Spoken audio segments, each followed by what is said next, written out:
व्यवस्था विवरण 20वां अध्याय। कुल वचन 20। युद्ध पर जाने के नियम। जब तू अपने शत्रुओं से युद्ध करने को जाए और घोड़े, रथ और अपने से अधिक सेना को देखे, तब उनसे न डरना। तेरा परमेश्वर यहोवा जो तुझको मिस्र देश से निकाल ले आया है, वह तेरे संग है। और जब तुम युद्ध करने को शत्रुओं के निकट जाओ, तब याजक सेना के पास आकर कहे, हे इस्राएलियों सुनो, आज तुम अपने शत्रुओं से युद्ध करने को निकट आए हो। तुम्हारा मन कच्चा न हो, तुम मत डरो और न थरथराओ और न उनके सामने भय खाओ, क्योंकि तुम्हारा परमेश्वर यहोवा तुम्हारे शत्रुओं से युद्ध करने और तुम्हें बचाने के लिए तुम्हारे संग संग चलता है। फिर सरदार सिपाहियों से यह कहे, तुम में से कौन है जिसने नया घर बनाया हो और उसका समर्पण न किया हो, तो वह अपने घर को लौट जाए। कहीं ऐसा न हो कि वह युद्ध में मर जाए और दूसरा मनुष्य उसका समर्पण करे। और कौन है जिसने दाख की बारी लगाई हो परंतु उसके फल न खाए हो, वह भी अपने घर को लौट जाए। ऐसा न हो कि वह संग्राम में मारा जाए और दूसरा मनुष्य उसके फल खाए। फिर कौन है जिसने किसी स्त्री से विवाह की बात लगाई हो परंतु उसको विवाह करके न लाया हो, वह भी अपने घर को लौट जाए। ऐसा न हो कि वह युद्ध में मारा जाए और दूसरा मनुष्य उससे विवाह कर ले।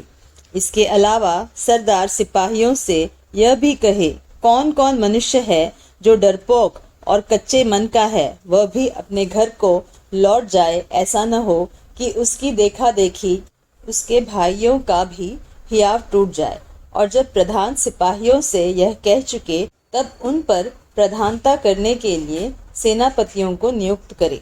जब तू किसी नगर से युद्ध करने को उसके निकट जाए, तब पहले उससे संधि करने का समाचार दे। और यदि वह संधि करना स्वीकार करे और तेरे लिए अपने फाटक खोल दे, तब जितने उसमें हो वे सब तेरे अधीन होकर तेरे लिए बेगार करने वाले ठहरे। परंतु यदि वे तुझसे संधि न करे परंतु तुझसे लड़ना चाहे, तो तू उस नगर को घेर लेना। और जब तेरा परमेश्वर यहोवा उसे तेरे हाथ में सौंप दे, तब उसमें के सब पुरुषों को तलवार से मार डालना।